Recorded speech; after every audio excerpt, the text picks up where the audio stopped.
Donc on est dans cette situation désespérée où en fait c'est pas possible de connaître Dieu parce que l'homme est totalement corrompu par le péché.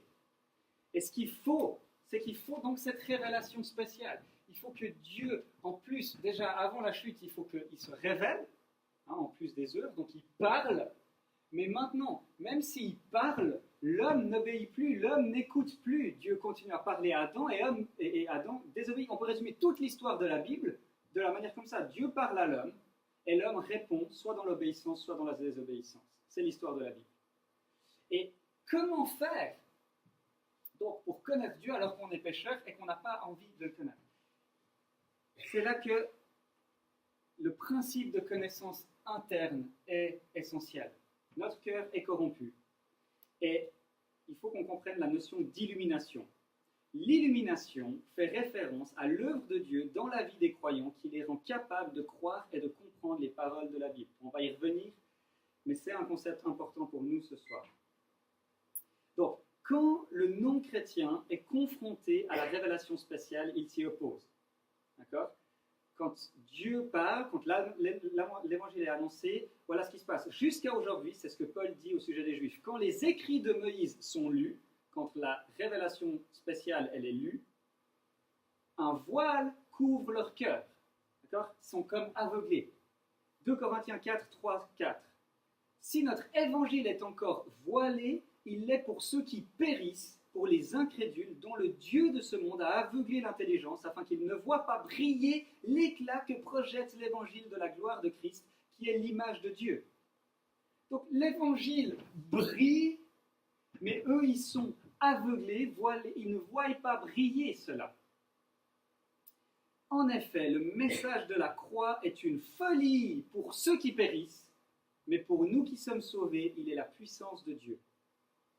Et encore dans 1 Corinthiens, or nous prêchons un Messie crucifié, scandale pour les Juifs et folie pour les non-Juifs, mais puissance de Dieu et sagesse de Dieu pour ceux qui sont appelés. Donc il y a un principe que si tu annonces l'évangile à un non-chrétien et qu'il ne réagit pas en te disant non c'est n'importe quoi ou c'est bien pour toi mais moi j'ai d'autres trucs, ça veut dire deux choses. Soit on n'a pas annoncé véritablement l'évangile, soit celui en face de nous il s'est converti. Maintenant, qu'est-ce que ça veut dire, tout ce qu'on est en train de dire là? Ça veut dire qu'on peut annoncer, c'est le principe de connaissance externe. On annonce l'évangile, mais tant que le cœur est voilé, tant qu'il est dans les ténèbres, tant que les personnes sont aveuglées, tant qu'ils sont sur le chemin de la perdition, pour eux, l'évangile, la croix, c'est une folie. Il faut donc l'œuvre d'illumination du Saint-Esprit pour que le non-chrétien voie la sagesse et la puissance de la croix. 1 Corinthiens 2, 14. Mais l'homme naturel n'accepte pas ce qui vient de l'Esprit, car c'est une folie pour lui. Il est même incapable de le comprendre, car c'est spirituellement qu'on en juge, c'est par l'Esprit qu'on en juge. Romains 5, 5. Or, l'amour de Dieu est déversé dans notre cœur par le Saint-Esprit qui nous a été donné. Donc il faut une œuvre du Saint-Esprit qui nous fait passer de la mort spirituelle à la vie spirituelle, qui nous fait passer de l'aveuglement à la vue pour que l'on puisse croire l'évangile et se convertir. Et cette œuvre d'illumination, elle arrive au début de la vie chrétienne. Donc, comment connaître Dieu? Il faut se convertir. D'accord? Il faut se repentir. Et pour se convertir, on est spirituellement mort, la Bible nous dit. Et il faut que le Saint-Esprit nous fasse passer de la mort spirituelle à la vie. On est aveugle, on ne voit pas briller l'éclat de l'Évangile, et donc il faut que le Saint-Esprit nous rende la vue. Donc il faut qu'on se convertisse, et ça se passe par l'illumination. Mais ça, ce n'est pas seulement pour devenir chrétien. La vie chrétienne, elle se vit où on compte sur l'illumination de Dieu. Les psaumes, ouvre mes yeux pour que je contemple les merveilles de ta loi. D'accord? C'est une prière qui est constamment chez nous. La loi, elle est parfaite, révélation spéciale, extérieure à nous. Mais moi, je prie, mais ouvre mes yeux pour que je contemple les merveilles de ta loi. Est-ce qu'on prie ça avant de lire la Bible? Ouvre mes yeux. Ou fais-moi comprendre la voie de tes décrets et je méditerai sur tes merveilles. On a besoin que Dieu nous fasse comprendre. Et ça, c'est l'œuvre d'illumination. Donne-moi l'intelligence pour que je garde ta loi et que je la respecte de tout mon cœur. Pousse mon cœur vers tes instructions et non vers le profit. Détourne mes yeux de ce qui est sans valeur. Fais-moi vivre dans ta voie. Et le terme illumination, je prie qu'il illumine les yeux de votre cœur pour que vous sachiez quelle est l'espérance qui s'attache à son appel, quelle est la richesse de son glorieux héritage. C'est ça la doctrine de l'illumination. On prie, on demande à Dieu d'illuminer nos cœurs, de nous permettre de recevoir personnellement, subjectivement, la révélation objective extérieure à nous. Et d'autres versets. En effet, le Dieu qui a ordonné que la lumière brille du sein des ténèbres a aussi fait briller sa lumière dans notre cœur pour faire resplendir la connaissance de la gloire de Dieu. Lorsqu'il a trouvé bon de révéler son Fils en moi afin que je l'annonce parmi les non-juifs. Alors là, vous pourrez lire, si jamais il y a différentes citations sur ce ministère de l'illumination. Donc, là, il faudrait une image. Je vais revenir là. Est-ce que c'est clair? Ce truc d'illumination, conversion, illumination, ça se passe en moi. Dieu se révèle extérieur à moi dans l'Évangile, vie, mort, résurrection de Jésus-Christ. Comment j'ai connaissance des actes historiques, c'est au travers de l'Écriture. Et puis Jésus, comment j'ai connaissance de Jésus, c'est aussi au travers de l'Écriture. D'accord? Donc la Bible, c'est objectif, elle est toujours la parole de Dieu. Mais pour que je puisse la comprendre et y croire, la comprendre et y obéir, il faut l'œuvre de conversion et d'illumination qui est accomplie par l'Esprit Saint. Maintenant, nous arrivons à un point qui est vraiment très très important et qu'il faut qu'on comprenne bien. C'est important de distinguer entre la révélation, l'inspiration et l'illumination.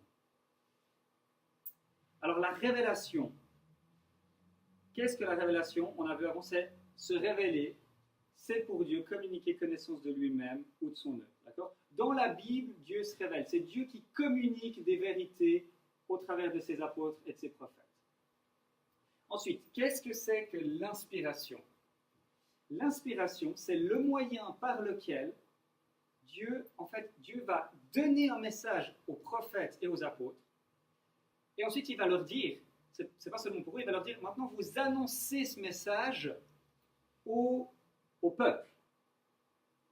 Je ne sais plus si j'ai une citation quelque part, elle est où? Je crois qu'il y en avait une plus haut. C'est là. Les prophètes et les apôtres ont donc été d'abord des récepteurs à qui Dieu s'est révélé, et ensuite des émetteurs pour communiquer à d'autres ce qu'ils avaient reçu.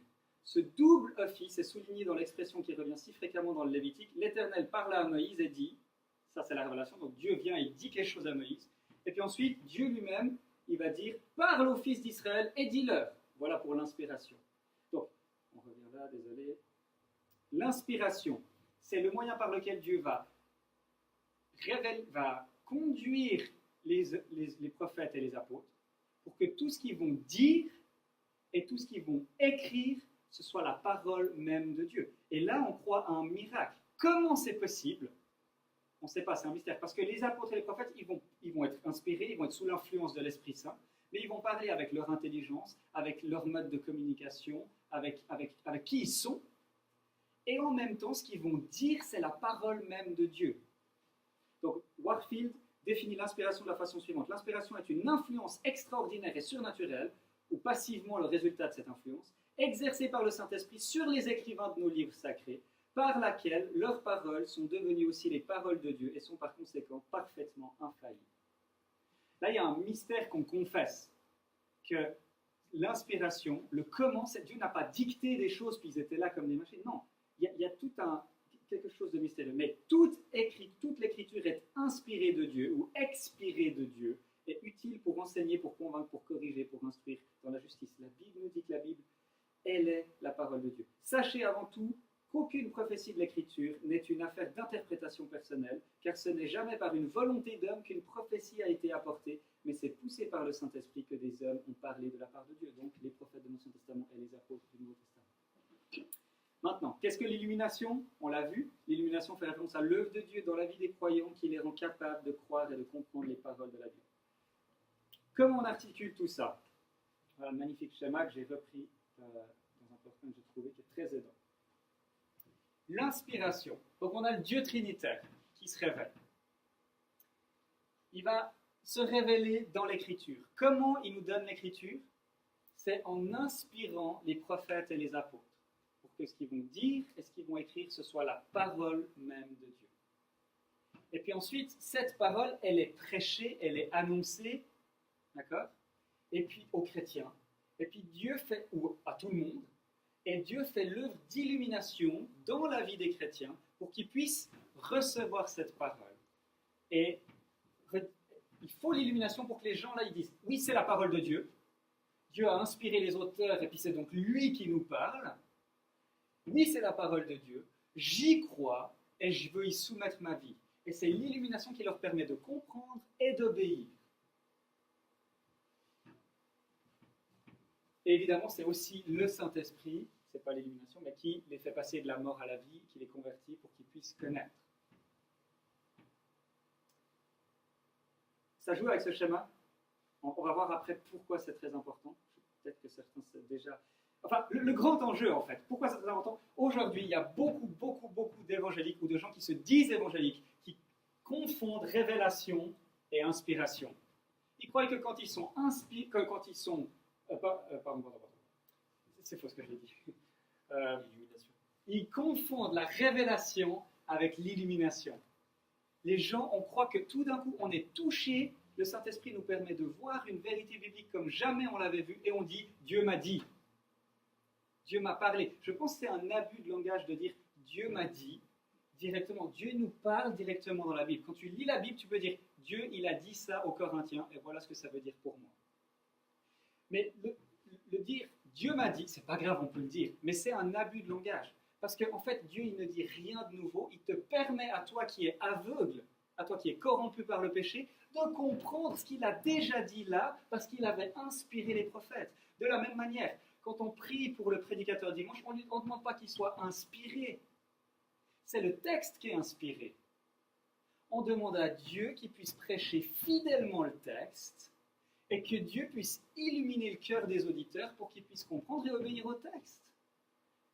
Voyez un petit peu comment, dans nos milieux évangéliques, quand même, on a une confusion entre l'inspiration, la révélation et l'illumination. Dans le langage, c'est pas la fin du monde, les gens, ils sont pas en train de proclamer les hérésies. Mais n'empêche, même si c'est un abus de langage et puis les gens ne voient pas exactement, c'est dangereux dans le sens où ça nous donne une mauvaise compréhension de comment Dieu nous parle. Moi, j'avais juste une question pour ça. Finalement, c'est un peu l'idée de se dire, par rapport à l'illumination, la révélation, l'inspiration, c'est se dire, bon, il y a des paroles d'hommes, il y a des paroles de Dieu, mais les deux ont le même poids, finalement.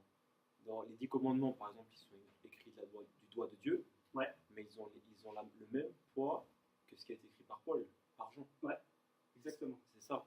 Alors, exactement. Et la deuxième question, c'est quand, par exemple, quand il y a Daniel, il a eu un songe, il a eu des révélations, il a eu des visions. Ouais. Ça, c'est de l'inspiration aussi. Ouais. Mais en fait, l'inspiration, pour nous, elle a eu lieu que sur les prophètes et les apôtres, les auteurs de l'Ancien et du Nouveau Testament. Il n'y a plus aujourd'hui, tu n'as pas d'inspiration. Parce que la Bible est suffisante.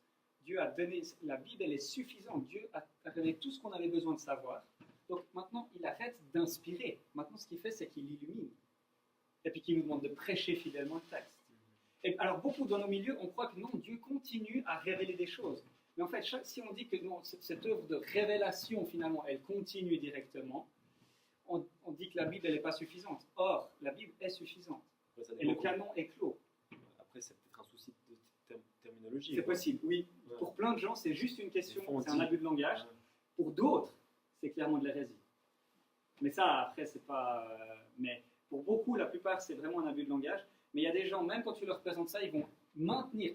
Non, je maintiens que Dieu me donne des révélations à moi directement. Là, on fait une petite flèche, et puis Dieu me parle directement. C'est le type théologique de l'illuminisme, où en plus de la Bible, on reçoit des révélations spéciales qui nous permettent d'interpréter la Bible, etc.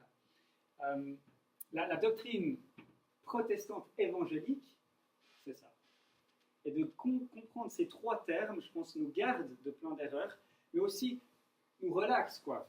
Je veux dire, ça nous donne une confiance forte, puissante dans ce texte. On pourra en discuter, ce sera une des questions dans les petits groupes. Donc, il y a vraiment moyen de discuter, il faut qu'on avance.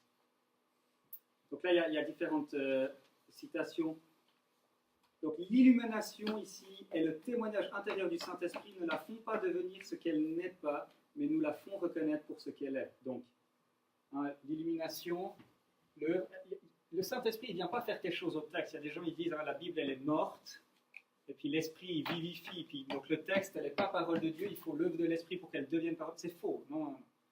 Elle est toujours parole de Dieu. C'est juste que nous, on ne la reconnaît pas comme parole de Dieu ou on ne la comprend pas jusqu'à ce que l'Esprit il illumine notre cœur pour qu'on le comprenne. Bref, il y a différentes choses ici. Comment faire pour connaître le Dieu de la Bible? Comment faire pour connaître... C'est quoi la réponse? Comment je fais pour connaître le Dieu de la Bible? La réponse simple, enfin, la réponse biblique, c'est sois réconcilié avec Dieu. Comment tu fais pour connaître Dieu? La Bible dit que si tu es en Adam, tu es en guerre contre Dieu. Tu le connais comme ton ennemi. Et si tu veux connaître Dieu, il faut que tu sois réconcilié avec lui, que tu te repentes, que tu mettes ta foi en Christ, que tu célèbres cette union avec Christ et que tu obéisses à la Bible. Comment on connaît Dieu? C'est premièrement par la conversion. En fait, quelqu'un qui nous demanderait, mais comment je fais pour connaître Dieu? En fait, tu connais Dieu. La question, c'est est-ce que tu le connais comme ton ennemi ou est-ce que tu le connais comme ton ami? Maintenant, sache une chose, si tu ne crois pas en Jésus et que tu ne t'es pas repenti de tes péchés et que tu n'es pas uni à Christ, il y a une mauvaise nouvelle, c'est que tu demeures sous la sainte colère de Dieu et que tu mérites le juste châtiment de Dieu. Donc tu connais Dieu comme ton ennemi, ton juge. Mais la bonne nouvelle, c'est que ce Dieu-là, il est devenu un homme en Jésus. Il a vécu la vie parfaite que tu aurais dû vivre. Il a subi la mort que tu aurais dû subir à la croix. À la croix, il a pris sur lui toute la colère que Dieu avait contre tous les péchés passés, présents et futurs de ceux qui mettront leur foi en lui. À la croix, Jésus a subi le châtiment de tous ceux qui vont mettre leur foi en lui.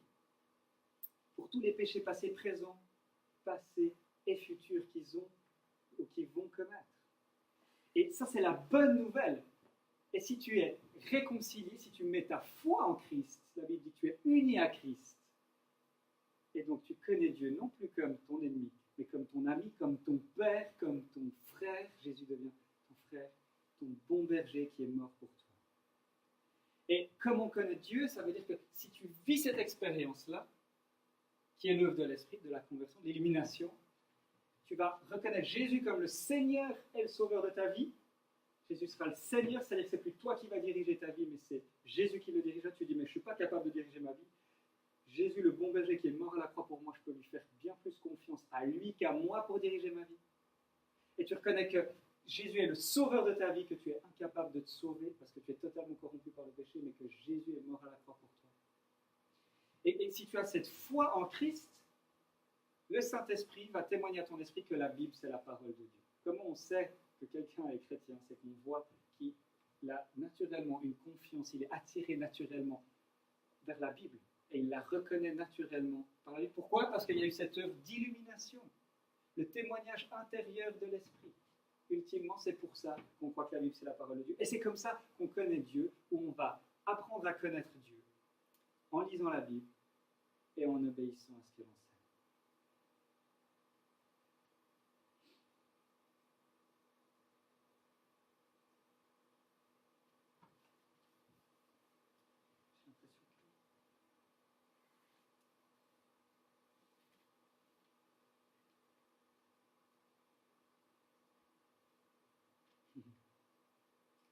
Ok. On va faire ça.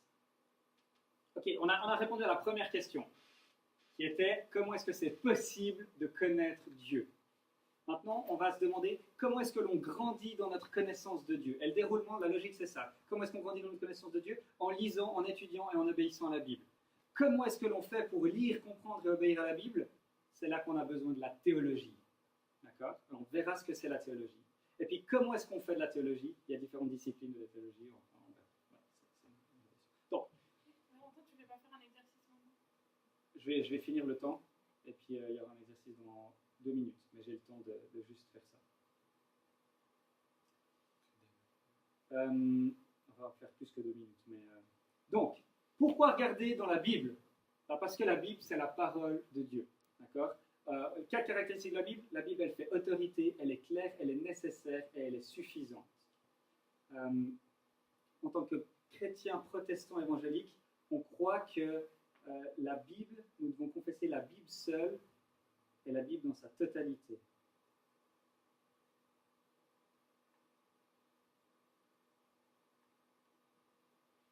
Si je vous dis, donc la Bible seule et la Bible dans sa totalité, c'est sola scriptura et puis tota scriptura. Si je vous dis le mot ziggurat, à quoi est-ce que vous pensez? Vous ne savez pas ce que c'est. Où est-ce que vous allez regarder pour savoir ce que ça veut dire, ce mot? Soit dans un dictionnaire ou dans un... On va voir dans un dictionnaire. Et si vous faites ça, vous verrez bien qu'une ziggurat, c'est une sorte de tour babylonienne. Ça, c'est celle de Our, en Chaldée, d'où venait Abraham. Bref. Si vous me dites le mot Dieu, qu'est-ce qui vous vient à l'esprit? Comment définir qui est Dieu? Pour les chrétiens, où est-ce qu'on va regarder pour savoir qui est Dieu? C'est dans la Bible. On l'a vu, la Bible, elle est inspirée. Ce que la Bible dit, Dieu le dit, par le processus d'inspiration des auteurs. C'est une parole d'homme et une parole de Dieu. La Bible, elle enseigne plein de choses. L'histoire du monde, l'histoire de la rédemption, création, rupture, rédemption, nouvelle création. Elle fait la théologie systématique, elle nous parle de la Bible, de qui est Dieu, de qui est l'être humain, du péché, de qui est Christ, de l'esprit, du salut. Elle nous donne une vision du monde, elle nous donne une métaphysique.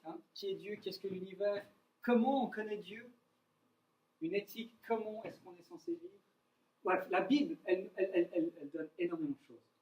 Donc parce que la Bible, elle est la parole de Dieu, elle fait autorité dans nos vies, elle est suffisante, on a tout ce dont on a besoin, et puis elle est infaillible, il n'y a pas d'erreur dans la Bible. Maintenant, pour toutes ces raisons, on doit maintenir deux affirmations, sola scriptura et tota scriptura. La Bible seule est la Bible dans sa totalité. C'est pas la Bible est la tradition. C'est pas la Bible est mon expérience personnelle ou ce que le Saint-Esprit me dit. Non, c'est pas la Bible et la tradition, c'est la Bible seule. C'est pas la Bible et mon expérience, c'est la Bible seule. C'est pas la Bible et mes idées philosophiques, mes pensées, je sais pas ce que je peux trouver. Non, c'est la Bible qui va former ma manière de penser et ma philosophie. Je vais coller ma manière de penser, ma manière de raisonner à ce que la Bible dit. Et puis, la Bible dans sa totalité, ça on oublie, on dit c'est la Bible seule, mais c'est la Bible dans sa totalité. On ne doit rien rajouter à la Bible et on ne doit rien enlever à la Bible. Et il y a plein de choses dans la Bible qui nous dérangent, qu'on n'aime pas. On aime beaucoup le Dieu d'amour, patient, doux, bon. Mais tous les textes qui parlent de la colère de Dieu, qui parlent de son jugement, de son châtiment, on a tendance à les mettre de côté. Doctrine protestante évangélique de la Bible, confesse la Bible seule, c'est la seule autorité par laquelle on va juger toutes les autorités. Bien sûr que dans nos vies, on va faire appel à d'autres autorités. Mais l'autorité ultime, c'est la Bible seule. C'est seulement la Bible. Et puis, on va prendre toute la Bible. Tout ce qu'elle dit, même les choses qui nous dérangent. Et puis, toutes ces choses qui nous dérangent, on doit les intégrer dans notre